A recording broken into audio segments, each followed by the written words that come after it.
Want to stop automatic payments on Mint Mobile? It's easily done through the app. Open the Mint Mobile app and log in.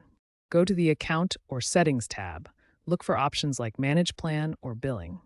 Find Auto-Renewal or AutoPay and simply toggle it off. A confirmation pop-up will appear. Confirm your choice. That's it.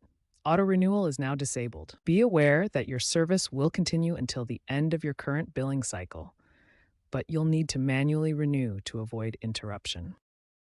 Remember, disabling auto-renewal means you need to manually renew your plan before it expires to avoid service disruption.